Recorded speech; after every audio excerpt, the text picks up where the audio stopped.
अस्सलामु अलैकुम। उर्दू कहानियाँ चैनल में खुशामदीद। आपसे दरख्वास्त है कि उर्दू कहानियाँ को सब्सक्राइब कीजिए और प्लीज हमारी वीडियोस को लाइक और शेयर जरूर करें।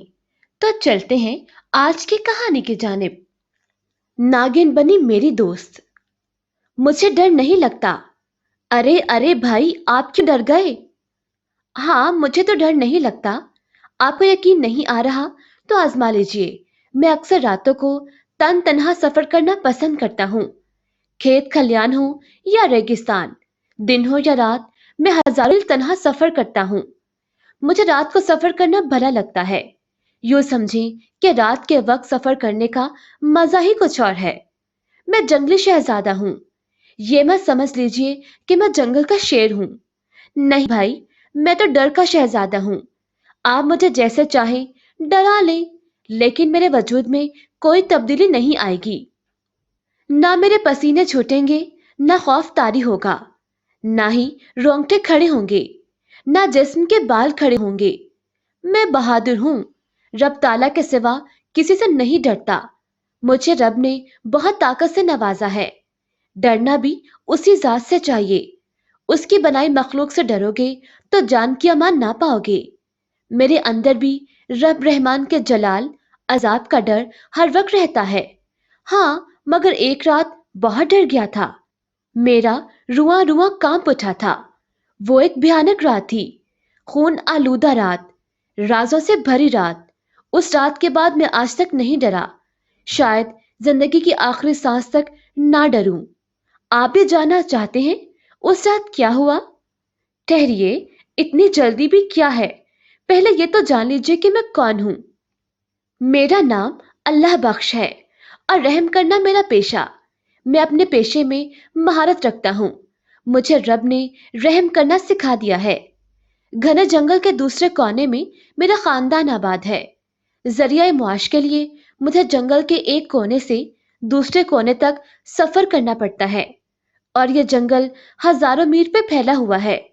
मैं लकड़हारे का बेटा हूँ। मेरे बाद उनके यहाँ कोई औलाद ना हुई। क्यों नहीं हुई मुझे नहीं मालूम।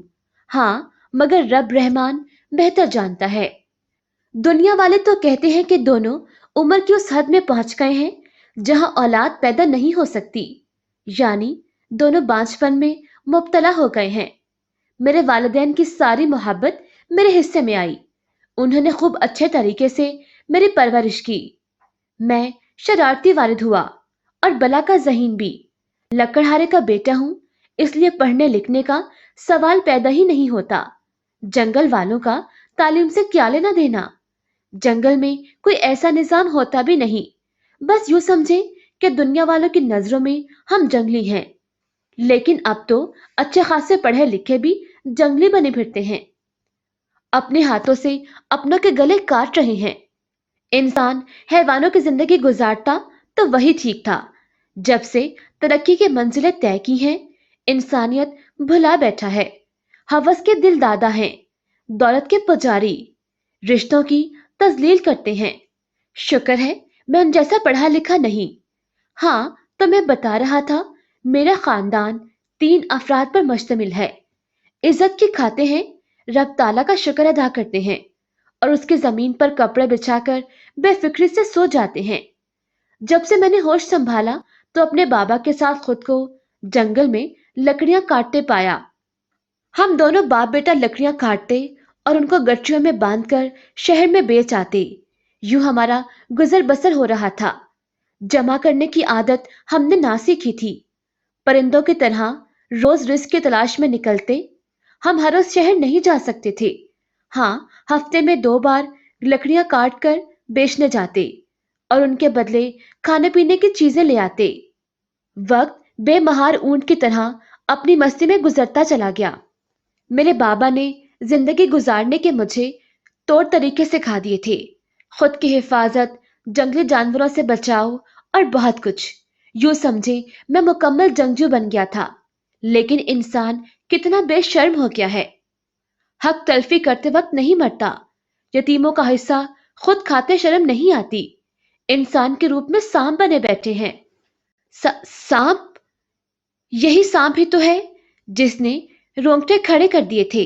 मैं डर गया, मेरे पसीने छूट गए थे। ये मामूल की रात थी। मैंने लकड़ियां काट कर अपने सहन में लाकर रखी और खाना बनाने लगा। हाँ जी, मैं अपना और अपने माँ बाप का खाना खुद तैयार करता हूँ। माँ बाप बूढ़े हो चुके हैं और शादी मेरी अब तक नहीं हुई। हाँ, तो मैं बता रहा था, खाना पकाते खिलाते रात काफी आ गई थी। खाना खाते ही मेरे अम्मी अब्बू सो गए। एक मैं था जो जाग रहा था। मुझको नींद ना आ रही थी, अजीब बेकरारी थी।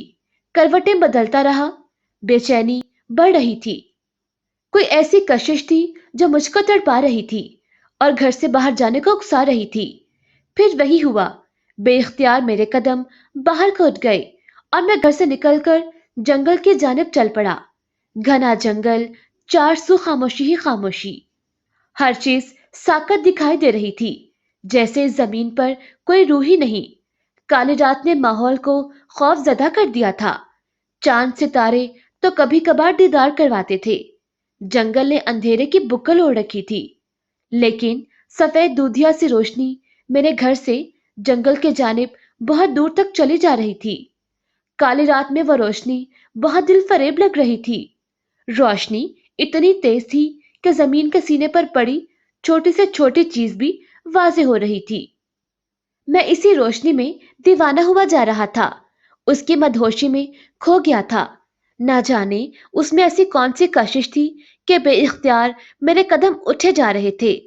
सुनसान रास्ता और फिर घना जंगल जहां कोई बशर न था।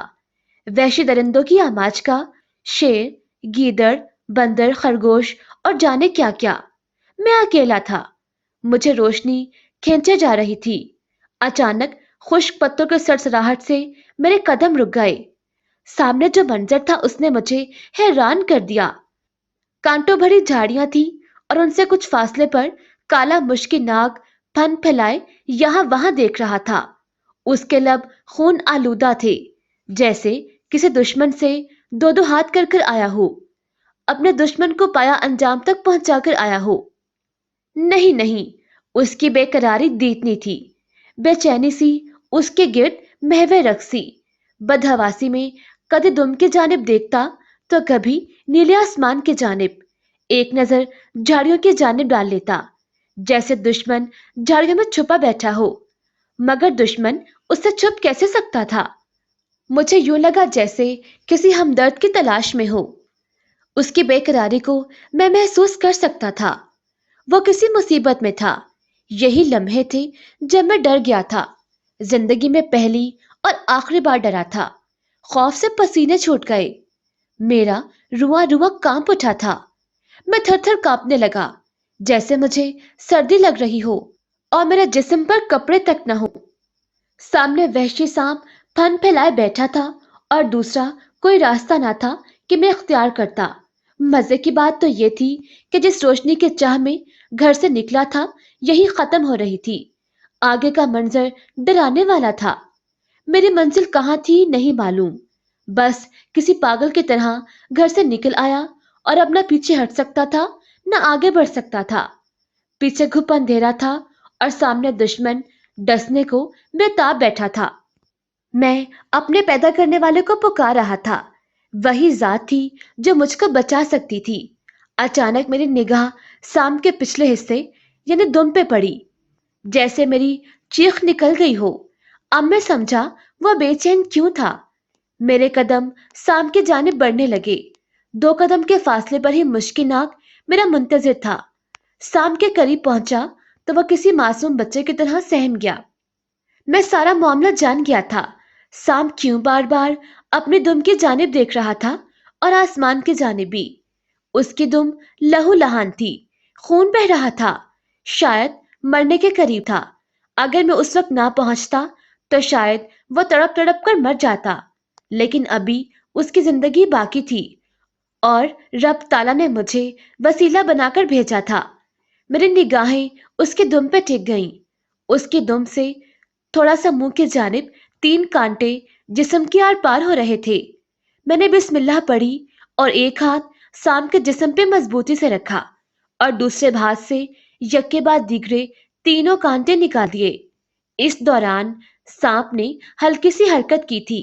कांटे निकलते ही सांप को सुकून हो गया, जैसे उसका दर्द खत्म हो गया हो। आज जिंदगी में पहली बार किसी वहशी दरिंदे को आंसू बहाते देखा। हाँ, मैंने काले मुश्किल नाग को रोते देखा, आंसू बहाते देखा। दूसरे ही लम्हे वहशी मुश्किल नाग ने अपना सर मेरे कदमों में रख दिया। तशक्कुर की निगाहों से मुझे देखने लगा, जैसे मेरा शुक्रिया अदा कर रहा हो। मैंने काले नाग को अपनी बाहों में भर लिया। कितने ही लम्हे यूं ही बीत गए और सांप अपनी मंजिल की जानिब चला गया। कुछ देर के बाद मैं भी वहां से घर की जानिब चल पड़ा। घर कैसे पहुंचा कुछ याद नहीं। हाँ, मगर उस रात पुरसकून नींद आई थी। 6 माह के बाद मैं जंगल में अकेला लकड़ियां काट रहा था कि शिकारियों का ग्रुप वहां पर आ धमका। वो जंगल से शिकार करना चाहते थे, लेकिन मैंने मना कर दिया। अरे भाई, ये मेरा जंगल है, मैं यहाँ शिकार की इजाजत नहीं दे सकता। इसी बात पर तू मैं हो गई और बात हाथापाई तक जा पहुंची। मैंने मना किया, लेकिन मेरे मना करने का असर उन पर ना हुआ और वो हाथापाई पे उतर आए। वो मुझे पीछे धकेलते आगे बढ़ रहे थे।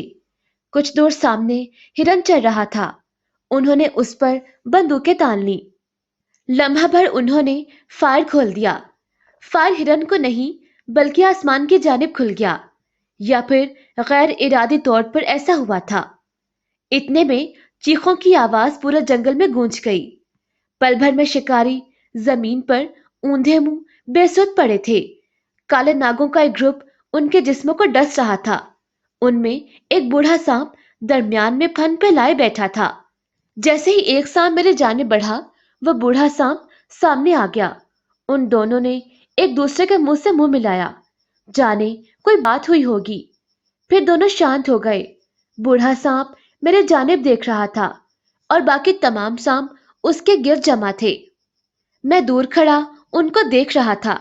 बूढ़ा सांप मेरे जानिब बढ़ने लगा तो बाकी भी उसकी नकल करने लगे। मेरे रोंगटे खड़े हो गए। मैं डर गया, जान पर बन गई थी। शिकारियों का जो हशर हुआ मेरे सामने था। शायद अब मेरी बारी थी। पहले मैं डर गया, लेकिन दूसरे ही लम्हे मैं पुरसकून हो गया, क्योंकि मेरी निगाह उस पट्टी वाले सांप पे पड़ी जिसके कांटे मैंने निकाले थे। अब तक वो पट्टी उसके जिस्म के गिर्द लिपटी थी।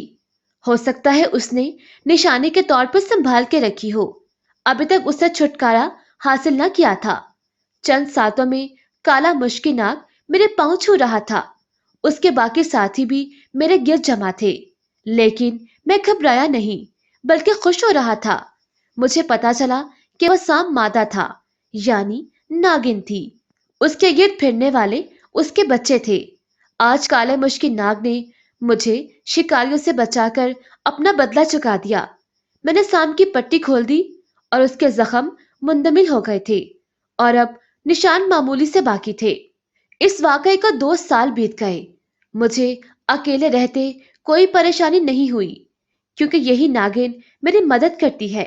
मैं जहां भी जाता हूँ खुद को हिसार में पाता हूँ, जैसे कोई गैबी मदद कर रहा हो। जब घर पहुंचता हूँ खाना तैयार मिलता है। मुझे खाना नहीं बनाना पड़ता। ये कारनामे नागिन के हैं। नागिन ही खाना पकाती है, फिर अपनी दुनिया में लौट जाती है। हाँ, मेरे इर्द गिर्द मौजूद रहती है। मुझे किसी से कोई खतरा नहीं, क्योंकि मेरी मदद करने के लिए मेरे दोस्त हर वक्त मौजूद रहते हैं। ये बात अलग है, वो मेरे सिवा किसी को दिखाई नहीं देते। जिन्नात गैर मरई होते हैं जो किसी को नजर नहीं आते। वो नागिन असल में जिन्नात से थी, मोमिन जिन्नात से। ये इंसान के दोस्त होते हैं, इंसान को नुकसान नहीं पहुंचाते। उनका मजहब भी इस्लाम है। यही राज है जो मेरे सीने में कैद था।